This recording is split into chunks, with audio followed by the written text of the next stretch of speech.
Hallelujah. सभी को जय मसीह की। आइए सुंदर शाम में अपने परमेश्वर का धन्यवाद करें कि हमारे प्रभु ने हम सभी को जीवित रखा, सुरक्षित रखा, अपने अनुग्रह में बनाकर रखा। हम अपने परमेश्वर को धन्य कहते हैं कि हमारा प्रभु महान है, उसकी करुणा, उसकी महिमा हमारे जीवनों में बड़ी है। वो खुदा हमसे अत्यधिक प्रेम करता है। इस संसार में प्यारो कोई ऐसा नहीं है जिसका प्रेम हमारे परमेश्वर का सा हो।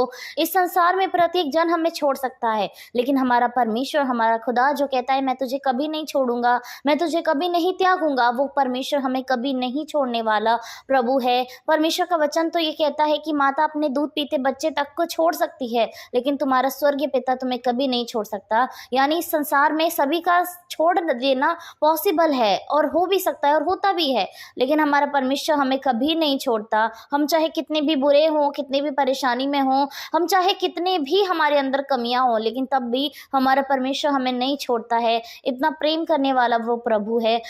कई लोग सोचते हैं अपने जीवनों में कि उनका जीवन व्यर्थ है, कुछ भी उनके जीवन में अच्छा नहीं हो रहा, कोई उनको नहीं चाहता और कोई भी उनके पास में नहीं है, सभी ने उन्हें छोड़ दिया है। तो परमेश्वर का वचन आज के शाम में हमसे कहता है कि यिर्मयाह 1 अध्याय की 5वीं आयत में, जिसमें इस प्रकार लिखा है, गर्भ में रचने से पहले ही मैंने तुझ पर चित्त लगाया और उत्पन्न होने से पहले ही मैंने तेरा अभिषेक किया। मैंने तुझे जातियों का भविष्यवक्ता ठहराया।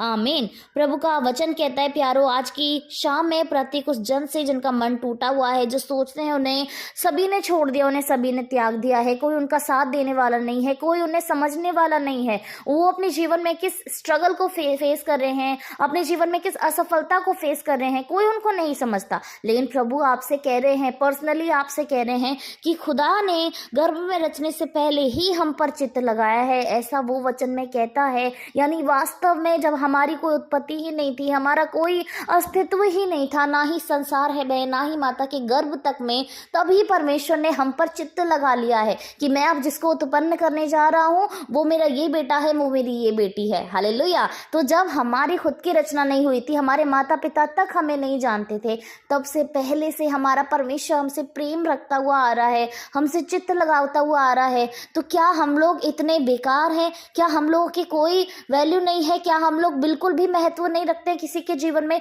यद्यपि संसार में किसी के जीवन में महत्व ना भी रखते हो, तब भी हम अपने खुदा को देखें, हम अपने परमेश्वर को देखें, जिसने हमारे उत्पन्न होने से पहले हम पर चित्त लगाया है, हमारे माँ के गर्भ में पड़ने से पहले ही हमसे इतना प्रेम करा है हमारे परमेश्वर ने। तो क्यों ना हम अपने इस जीवन में खुश हों? क्योंकि चाहे ये संसार हमारे पास नहीं, चाहे इसके लोग हमारे पास नहीं, हमारा परिवार हमारे पास नहीं, वो हमारे साथ नहीं, लेकिन हमारा प्रभु हमारे साथ है, वो हमारा प्रेम करने वाला परमेश्वर हमारे साथ है। और उसका वचन कहता है, और उत्पन्न होने से पहले ही मैंने तेरा अभिषेक किया है। हालेलुया। जब हम माता के गर्भ में भी नहीं थे, परमेश्वर ने हम पर चित्त लगाया कि इस नाम का मेरा ये बेटा, मेरा ये बेटी उत्पन्न होने वाले, मैं उससे प्रेम कराऊं। और जब 9 महीने तक हम जब अपनी माता के गर्भ में बढ़े और पैदा होने से पहले ही प्रभु का वचन क्या कह रहा है? मैंने तेरा अभिषेक किया है। हालेलुया। हमारे उत्पन्न होने से पहले प्रभु ने हमारे सर पर अपने उस प्रेम का लहू, अपने उस प्रेम का तेल उड़ेल कर हमारा अभिषेक किया है। प्यारो, हम अपने परमेश्वर के अभिषिक्त हैं।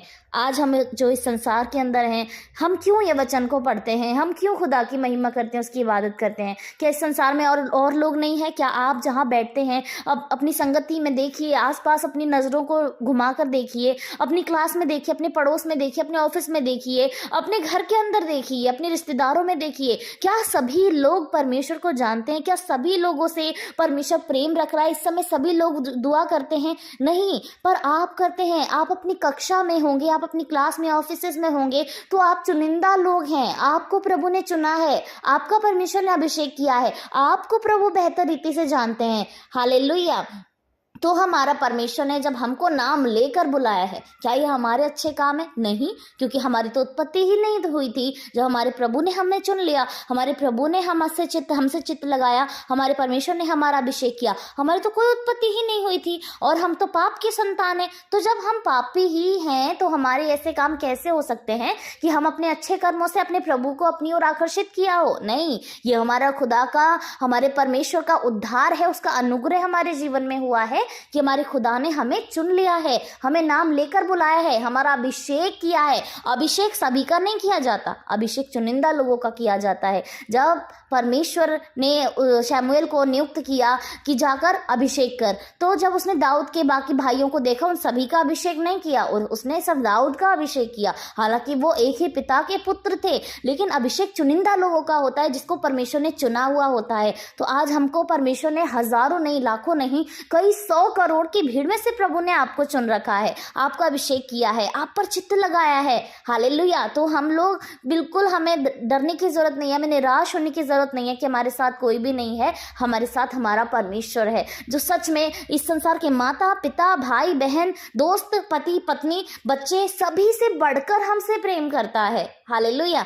तो जब भी हमें अपनों से, अपने खुद के लोगों से ऐसी बातें सुनने के लिए मिले कि वो हमारे साथ नहीं है, हम उनके लिए बुरे हैं, हमने चाहे उनके लिए कितना भी अच्छा काम किया हो, लेकिन तब भी आज हम उनके लिए बुरे हैं, तो हम अपने प्रभु को निहारें, हम अपने खुदा को देखें कि जितना दिल से, जितनी मेहनत से हमने इन संसार के लोगों के लिए किया है, यद्यपि हमने उसका 10वां हिस्सा भी अपने प्रभु के लिए किया होता, तो हमारा परमेश्वर सच में हमसे और अधिक प्रसन्न हो रहा होता, हमसे और अधिक प्रेम कर रहा होता। हालांकि उसका प्रेम इस बात पर निर्भर नहीं करता कि हम उसके लिए कर रहे हैं कि नहीं, वो हमसे प्रेम करता ही है और वो चाहता ही है कि हम सुधरें, हम अपनी गलतियों से फिर जाएं, हम पाप ना करें। प्रभु यही चाहता है कि हम पाप ना करें।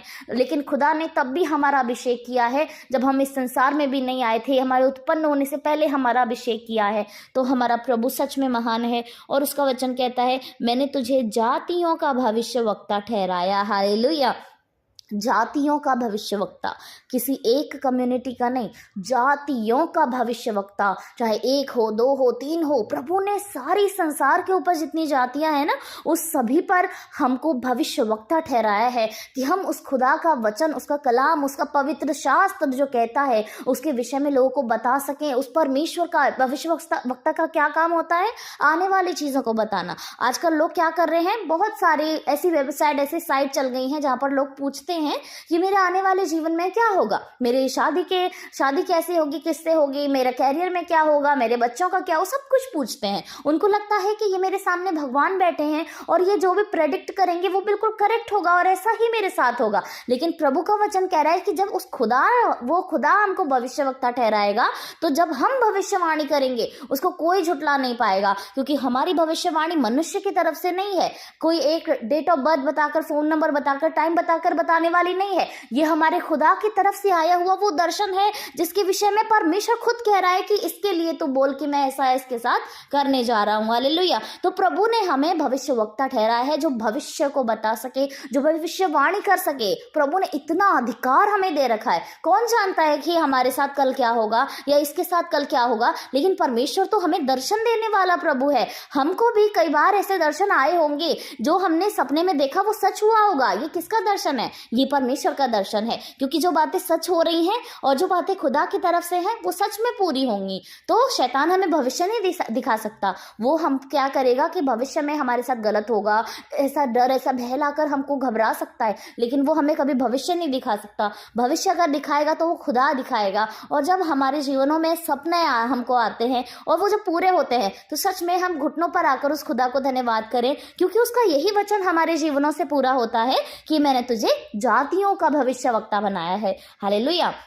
तो हमारा परमेश्वर, उसने हमारा अभिषेक किया है, उसने हमसे प्रेम किया है। माता के गर्भ में पड़ने से पहले और उत्पन्न होने से पहले उसने हमारा अभिषेक किया है। खुदा ने हमें भविष्यवक्ता बनाया है। इतनी बड़ी बड़ी आशीषों को लेने के बाद आज हम लोग कह रहे हैं कि हम तुच्छ लोग हैं, हम इस मिट्टी के बराबर हैं, हम धूल के कण के बराबर हैं। निश्चय होंगे अपने खुदा के सामने हम वैसे हैं, लेकिन परमेश्वर ने जब वो स्थान हमको दे रखा है, प्रभु ने वो प्रेम हमसे कर रखा है, तो निश्चय हम उसके लिए शून्य हो जाएं, कि उसकी महिमा हमारे जीवनों से अपरंपार हो, वो उसका नाम हमारे जीवनों से आदर पाए, महिमा पाए, क्योंकि हमारा खुदा हमसे प्रेम करने वाला प्रभु है। और इस प्रेम को, इस आशीष को, इस अभिषेक को हमको बनाकर रखने की जरूरत है। जब हम उसके वचन का पालन करेंगे, हम अपने पिता से प्रेम करेंगे और उसकी आज्ञाओं को मानेंगे, तो निश्चय हमारा परमेश्वर इससे भी बड़ी बड़ी आशीषों को हमें देने के लिए कहता है। उसका वचन कहता है, मैंने वचन की सारी बातों को तुम पर प्रकट नहीं किया, क्योंकि वो भेद जानने के लिए अभी हम तैयार नहीं हैं। तो सोचिए जब प्रभु की इतनी सारी बातें जो पवित्र कलाम में लिखा है उसका भी 10% हमें नहीं पता, जब प्रभु इस बातों को खोलेंगे तब कितनी बड़ी बातें, उसके स्वर्ग राज की बातें हमारे सम्मुख आएंगी। और इसके पश्चात जब हम खुदा के पास जाएंगे तब प्रभु जो बातें हमें बताएंगे वो सच में कितनी उम्दा होंगी। हमारा परमेश्वर सच में ज्ञान का भंडार है, वो प्रेम का सागर है, वो उत्तम पिता है, वो उत्तम खुदा है। उसकी महिमा, उसकी बड़ाई हमारे जीवनों से जितनी हो उतनी कम है। हालेलुया। आइए हम खुदा को धन्य कहें आज की शाम में इस पवित्र वचन के लिए। हम अपने पिता को धन्यवाद कहें और सभी लोग हम लोग प्रार्थना करें कि प्रभु हमारे जीवनों से ये निराशा, ये उदासपन हमारे जीवनों से निकल जाए, क्योंकि प्रभु ने हमें उदास की आत्मा नहीं परंतु आनंद की आत्मा दी है। पौलुस कहते हैं मसीह में सदा आनंदित रहो। सो निश्चय हमें सदा आनंदित रहने की जरूरत है, क्योंकि परमेश्वर ने हमारा अभिषेक किया है, हमें चुन लिया है। सभी को जय मसीह की।